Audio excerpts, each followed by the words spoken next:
Is Jen. I work for the Communication Access Service Program. I manage the state of Nevada's Interpreting and CART Registry and the state mentoring program for sign language interpreters. I just wanted to let everyone know that this is a hearing and it will be recorded. The purpose of the hearing is so that we can, purpose of recording this hearing is so that we can put a copy of it on the website to be viewed later. Next slide, please.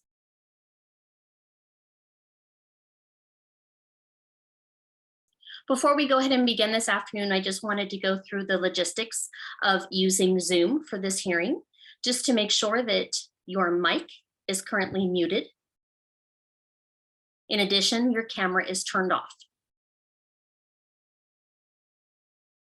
The name that you have to identify yourself so that we can make sure we have those in attendance recorded accurately should be your full name. You can use the chat feature to make a public comment. Keep in mind, while I am presenting, the chat will be put on public record. So if you put something there, it will be seen. If you have any technical issues, we have an IT person here today that will be able to help you. You can message them directly. Next slide, please. So the agenda for today's hearing will discuss the following. First, the purpose of the hearing. Second, public comment. Third, a discussion of updated regulations for the NAC. Public comment again. And last, of course, we'll wrap up and adjourn the meeting. I will go ahead and present for the entirety until we have public comment. We want everyone to keep in mind, we are not here to answer questions. We are here to discuss and expand changes to the NAC. Next slide, please.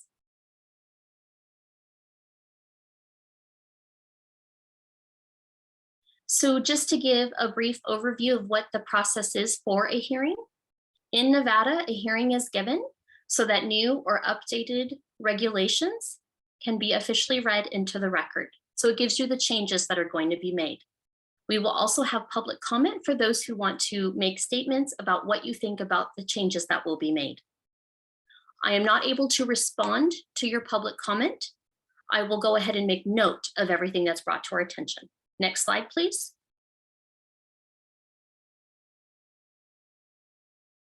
I do know that many in attendance are going to have questions in regards to the changes.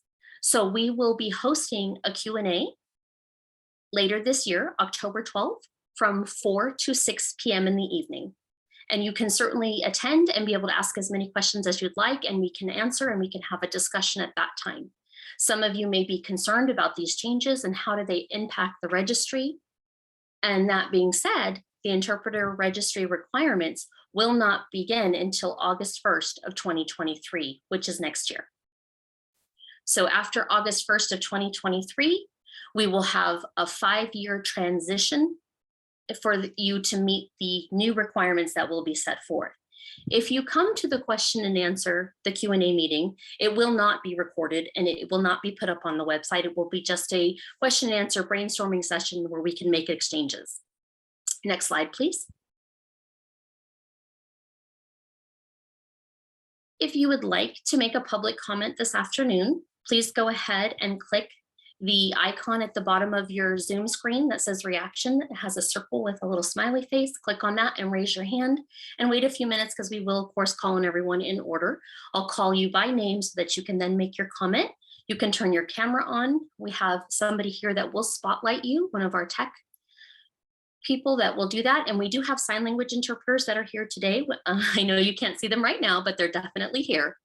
So make sure that you let us know the language preference. You're going to speak English or you're going to use American Sign Language so that the interpreters can prepare to provide accommodations. You can also use the chat for public comment if you do not want to turn your camera on, but your public comment will still, even though be in the chat, will still be public and will be added to the meeting. Next slide, please.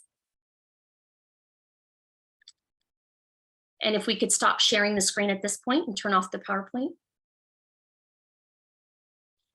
So we'll go ahead and begin with our public comment. Just as a reminder, we'll have public comment at the end as well. So if you'd like to make a public comment, please give time for our tech person to be able to spotlight you so that you can do so. Is there anyone here that would like to make a public comment?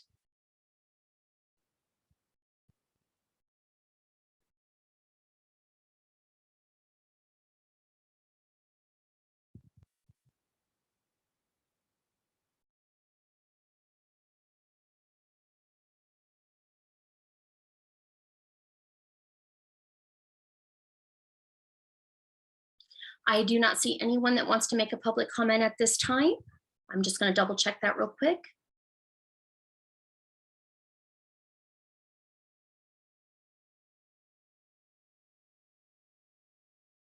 Okay, I guess we'll wait until the end to see if anyone has a public comment at that time. If we could go ahead and share the screen again so we can see the PowerPoint.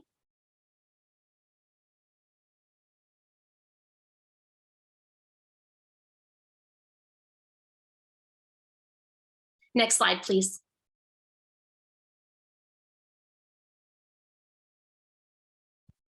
So now what we've been waiting for, the information that we need to give an explanation as to what the changes to the NAC will be. Next slide, please.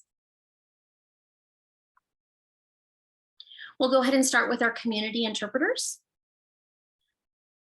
The educational requirements, the minimum will be a bachelor's degree in any field. For the minimum credentials, you either need to be nationally recognized sign language interpreter, or you must hold a nationally recognized sign language interpreting certificate or have an EIPA score of 4.0 or higher and a certification knowledge exam that is recognized nationally. Now, this only applies to those who are applying after August 1st of 2023. So what does that mean? Those sign language interpreters who are currently registered, they're part of the registry before August 1st of 2023, they would not have to meet these requirements in order to register, and they would not have to do so ongoing. They would have to maintain the registration on an annual basis and make sure that it didn't expire. Next slide, please. When it comes to community interpreters, the scope of practice will allow you to work and interpret in legal, medical, or post-secondary settings with due caution. You need to know the skills that you have and the experience before you accept the job. Next slide, please.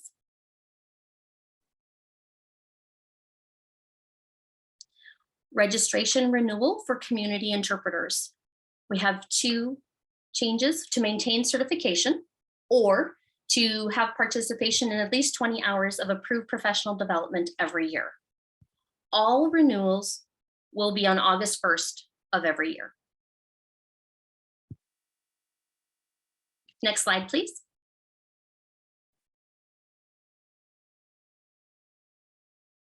The provisional registration. The provisional registration is limited to 5 years. If you want to renew after 5 years, you must meet the requirements for the professional registration before that 5 years is up, or you will no longer be able to register. Next slide.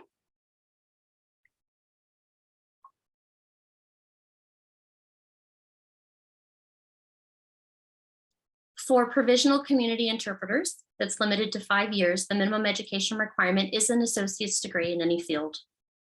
The minimum credentials required are an EIPA score of 3.5 or above and pass a nationally recognized written exam, or have completed an interpreter training program and have a passing score on a nationally recognized certification knowledge exam. Keep in mind, this only applies to those who are registering after August 1st, 2023. This would not apply to those currently registered. Those who are currently registered, they're part of the registry before August 1st, 2023, would not have to have an AA degree in order to register. Next slide, please.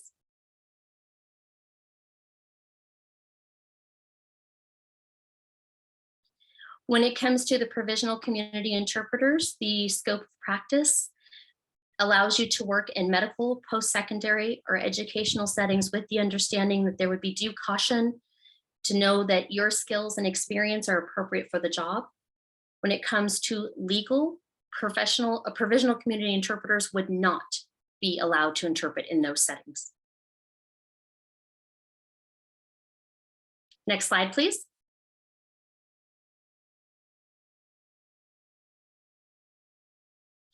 The provisional community interpreters have the following registration renewals: participation in at least 20 hours of approved professional development every year, and participation in at least 20 hours of mentoring every year. And the renewals, like the one before, would be annually on August 1st of every year. Next slide, please.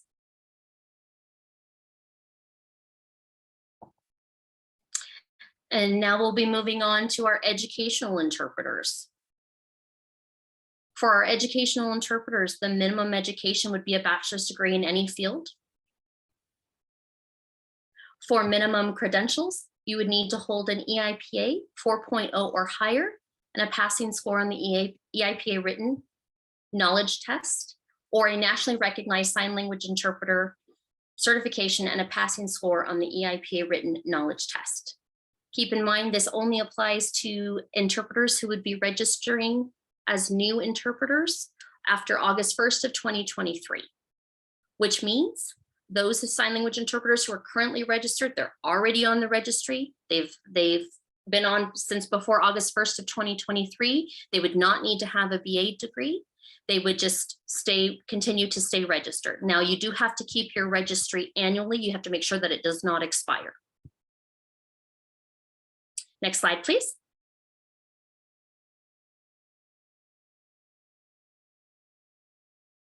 For our educational interpreters, the scope of practice would be educational assignments K to 12 with the same knowledge of due caution and care, depending on the knowledge and experience for each job.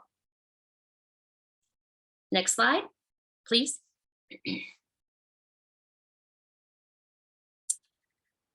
Educational interpreters and their registration renewal would be as follows. They would participate in at least 20 hours of approved professional development every year or maintain the certification. They would have to renew annually on August 1st of every year. Next slide, please.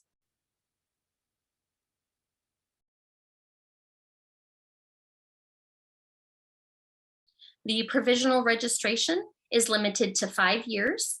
If you want to renew after 5 years, you have to meet the minimum requirements for professional registration before that 5-year limit, or you would no longer be able to register. Next slide, please.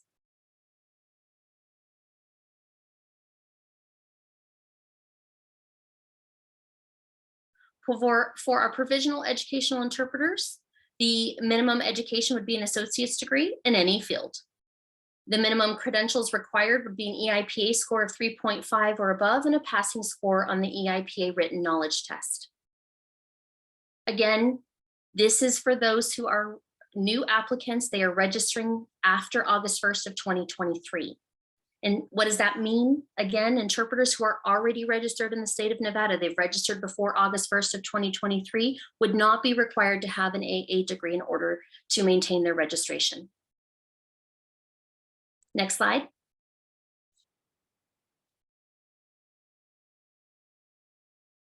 For our provisional educational interpreters, the scope of practice would be educational assignments K through 12 with due caution, depending on your skill and experience in choosing jobs. Next slide.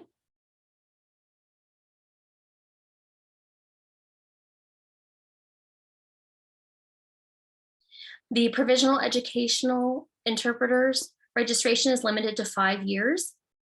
Participation in at least 20 hours of approved professional development is required every year and 20 hours of mentoring. All renewals will happen on August 1st.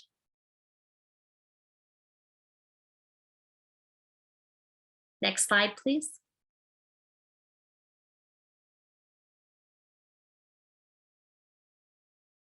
And now we will go ahead and move on to our student interpreters.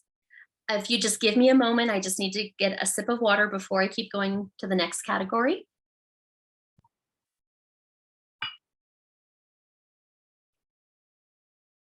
So moving on to our student interpreters, there are minimum requirements.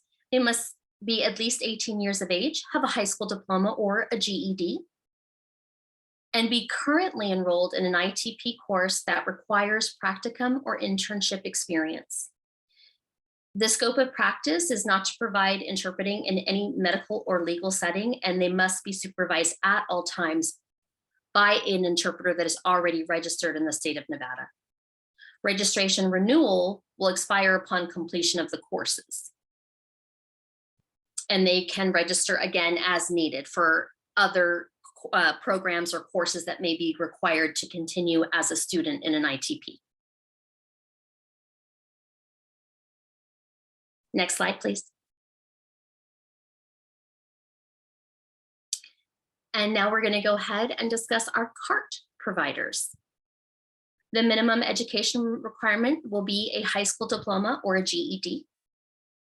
The minimum credentials are either your Certified Court Reporters Board of Nevada certification or any other state licensing board or national organization with a minimum skills assessment of 200 words per minute. Of course, the scope of practice would be to accept each assignment with due caution, depending on skills and experience. The registration renewal for CART is to maintain the certification that you have acquired. Next slide.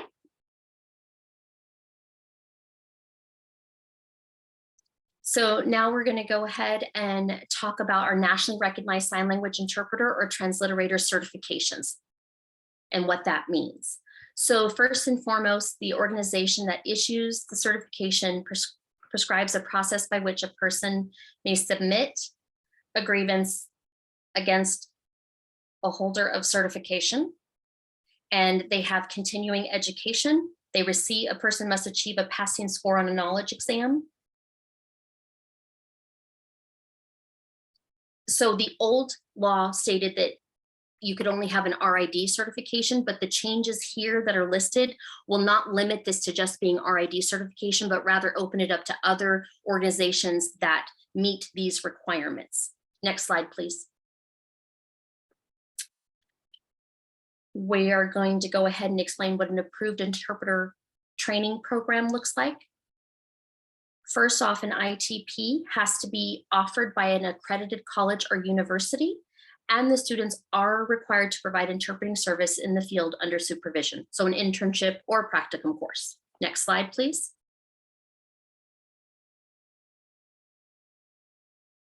And now we're going to go into what mentoring means. We have a definition here for you. There's two things. A professional mentor must be a person who is registered as an interpreter or meets the requirements to register as an interpreter, or is approved by the division to give individualized mentoring in the field of sign language because of specific skills that you may possess. Next slide, please. So here we are. We're back to our public comments. It's an opportunity for you to be able to make a public comment. If you'd like to do so, please again, click on the reaction icon on the bottom where there's the smiley face, and you can use the raise your hand feature, and we will call on you in order. When I call you by name, you can turn on your camera. You can make your public comment. Please let us know your preferred way to communicate, whether you want to use English or you want to use a sign language so that the interpreters can prepare. You can also use the chat feature for public comment, but just keep in mind, even though it's in the chat, it will still be recorded and still will be made public. So if we could stop sharing the PowerPoint.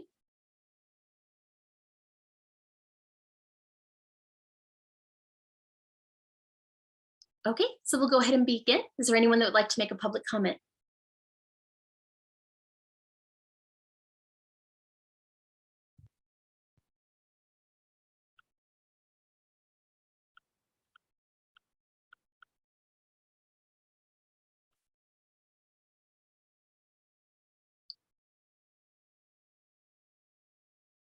I do see that someone has their hand raised. Hans Ferguson. And just give me one moment. This is Hans, and I would like to sign. Let's just give our tech person a moment to spotlight you, Hans, so that we can see you on the screen. Okay. Just Hans, just 1 second. I can't see. There you go. There you go.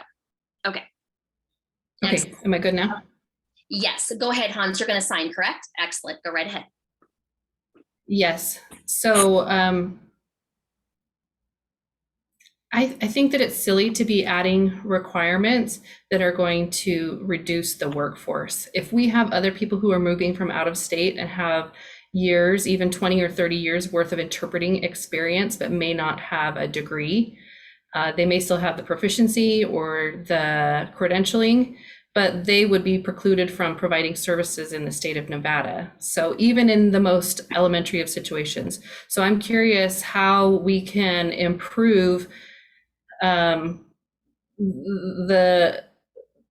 interpreting situation when we're already in desperate need by requiring people to have degrees, even if it's in any field, in order to register and provide services in our state. That doesn't make sense to me. Like if I want to be an accountant and I go to college and get a degree in accounting, but then I've been working in accounting, I may choose to go back to accounting versus be an interpreter because I can't meet the credential or the registration requirements. I think that we're going to see people leaving the field and not registering because they can't meet the requirements. And just for the record, Hans, I'm going to make sure your name is recorded. So Hans Ferguson, thank you for that note. I know I can't respond to that or answer, but definitely come to the Q&A that we're having in October, on October 12th, and we can talk more about this and about your questions, but I will make a note of your public comment. Okay, and I will add that the annual requirement to renew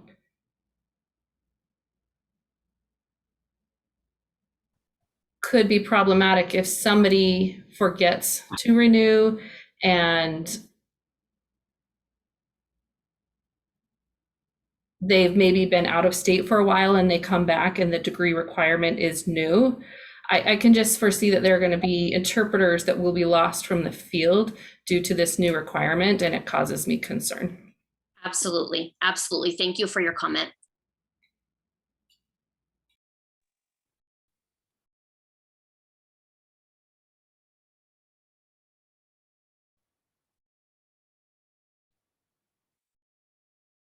I can see that there's a public comment here in the chat from Dawn Lyons. I will go ahead and read it from the chat. It says, I agree that a BA degree in any field does not necessarily impact an interpreter's qualifications.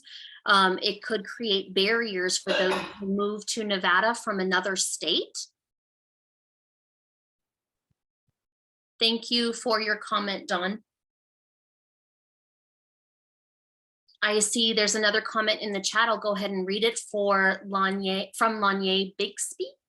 It says, I agree with Hans.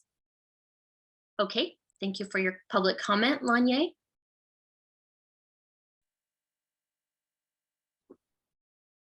I see that someone has their hand raised. It looks like Andrea Hulrat Olvera.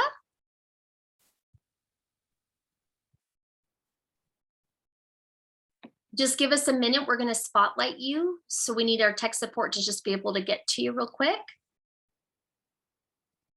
Are you going to be using sign language or speaking English? You're going to be using sign language. Yes. Hi, everyone. I'd like to sign. Okay. Can you please state your name for the record and then make your public comment, please? Yes. My name is Andrea Julirat Olvera. This is my comment. I'm thinking about those in the field who are CODAs, children of deaf adults. Among that population, we have a lot of very skilled interpreters, and often they are our best interpreters. But the requirement to have a degree may not be the case with all of them. Without a degree, many of them are still capable of providing interpreting services and doing it very well. And I'm afraid that we are going to lose the benefit of their talents and their knowledge in the field because they've already been working here. some of them 14, 15 years. I personally sometimes interpret very specialized settings, and other times I find myself going to other fields of work. With additional barriers being put in place, I think that that means that other individuals with experience are going to find it harder and harder to get into the interpreting profession. I can understand the need for the registry, that I do understand, and I'm happy to see that there is some additional flexibility that has been written into the rules as far as recognizing additional credentials. I think that's good. But specifically, I'm thinking about those with deaf parents who would make great interpreters, and I have concerns about how this law affects them. Thank you for your public comment. We will make note of it.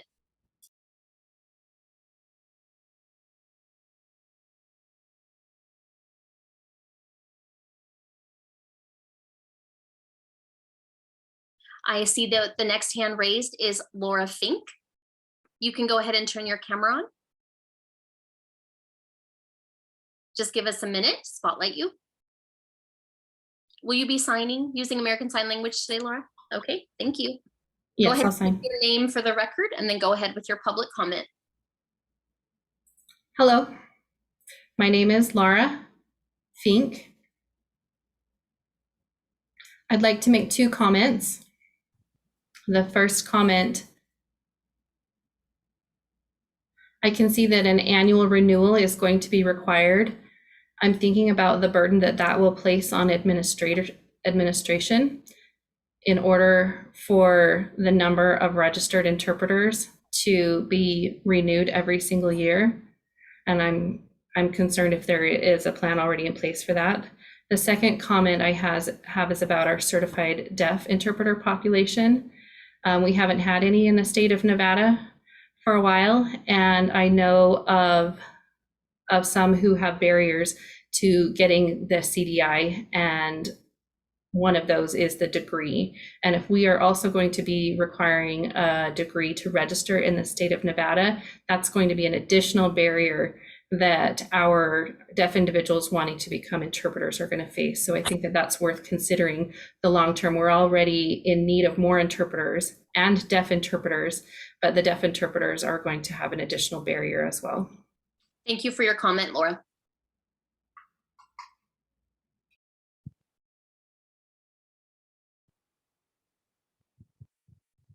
I see there's a comment in the chat from Shirley Williams. I missed the first part. Interpreters without a college degree will be grandfathered in, or all of the interpreters will have to have a degree to register and work? Thank you for your comment.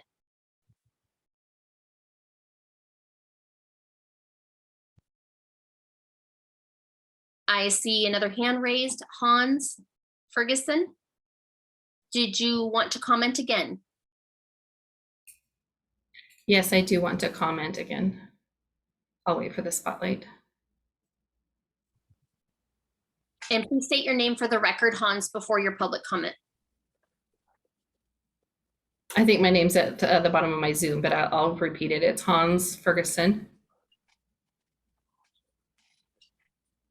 I don't know if everybody here is aware, but in the interpreter field,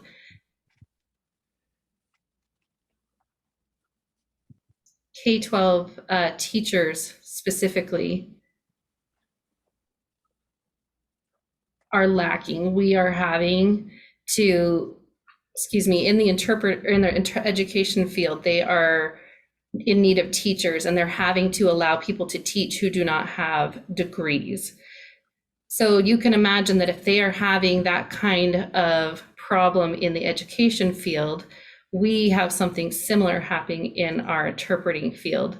except for that we are doing it in reverse. We have people who have the skill and the talent to provide the job, but we are holding them ineligible to do the work. Thank you for your comment, Hans.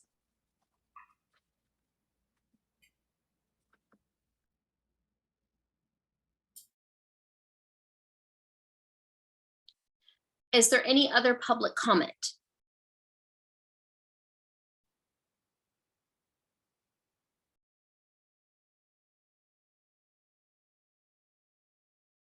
If we could spotlight Betty Hammond.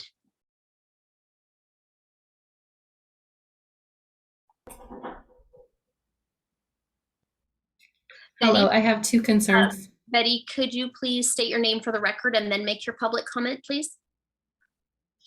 Yes, sorry. My name is Betty Hammond. Betty Hammond for the record.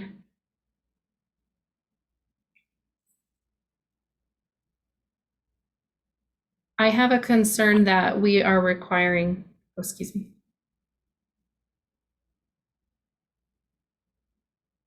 Yes, there is a sign language interpreter speaking for you, Betty. Yes. Oh, okay.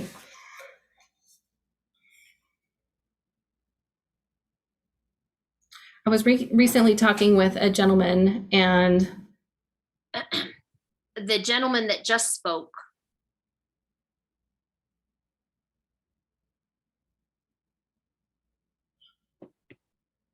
I'd like to speak to the point that Hans was making earlier about the insufficient number of teachers in the field.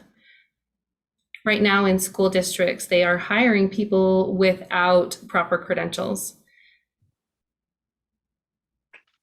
because they're so desperate to fill classrooms, and we are seeing an increased need for, well, let me back up. I think I'd rather voice for myself. It's a little bit distracting to hear an interpreter. Okay, so And just give us a moment, Betty, just give me a moment so we can spotlight the interpreter. okay, So we have sign language access. okay. Okay, so my concern with what's going on right now with the laws that are being put in place is whether or not the school districts are bought in.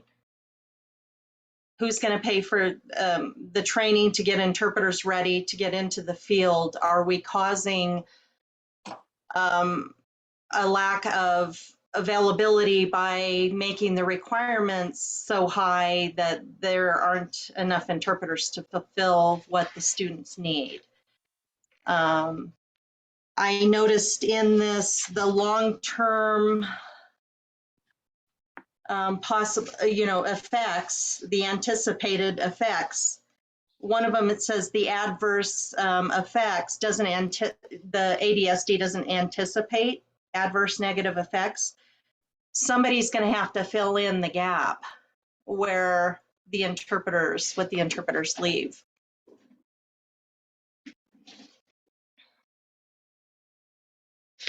And so are the school districts bought in? They have really powerful lobbyists. And so are they bought in to this? Are they going to help with the training and getting interpreters ready? Because we have a problem with not enough employees in the school district. I think it's a lot of work has gone into this, and I think it's really nice that it's not going to cost us any money and that some changes are being done. But my other concern is that if we have DIs that are in the field, are there any exceptions for them, or do they have to have bachelor's degrees also to work in the field? So those are my concerns. Thank you. Thank you for your comment, Betty.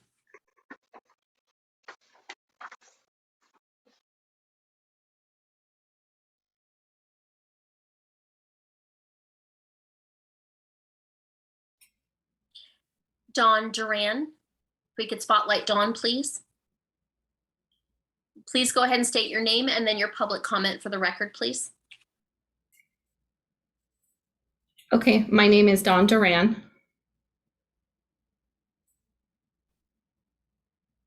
My comment is that I do understand the need to elevate the skills of interpreters and to thereby increase the requirements so that we can maintain the level of skill in the interpreters. As a member of an agency, one of the problems that I see in the state of Nevada is that we have a variety of interpreters.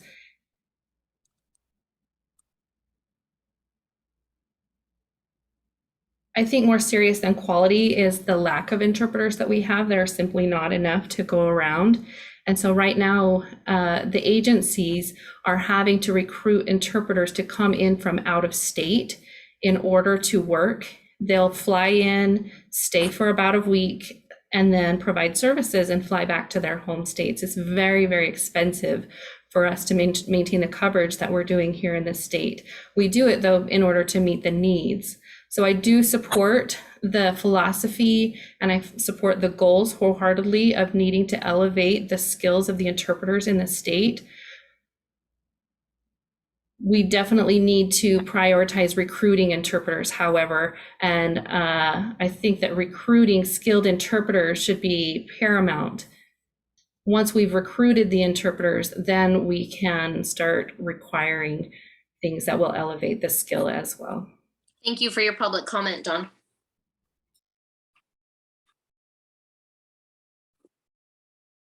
Do we have any other public comments at this time?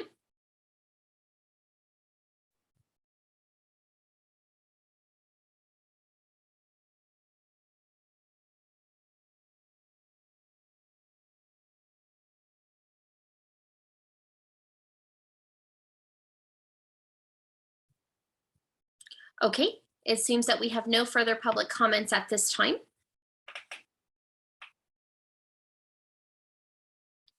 So if we can share the screen again.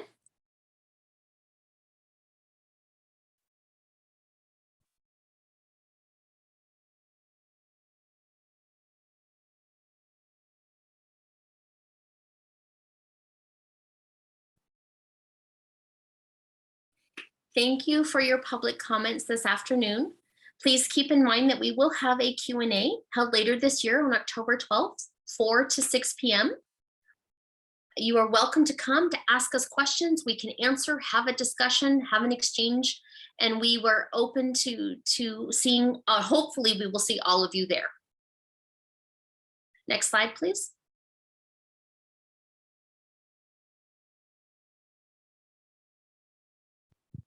And at this point, we're going to wrap up our meeting and adjourn. If you would like to send public comment, you are still welcome to do that using email or leaving a message, and we will be able to take that. And the information where you can leave that message or send that email is located here on the slide. Next slide, please. So here are some definitions that we used acronyms during the presentation, and these are the definitions for the acronyms that you heard this afternoon. Next slide, please. My contact information is located here. You can reach out to me at any time. The PowerPoint will be posted on the registry's website in addition to the recording for this Zoom hearing, and that will also be put up on the registry's website so you can watch that. So this meeting is now officially adjourned. Thank you so much for joining us this afternoon.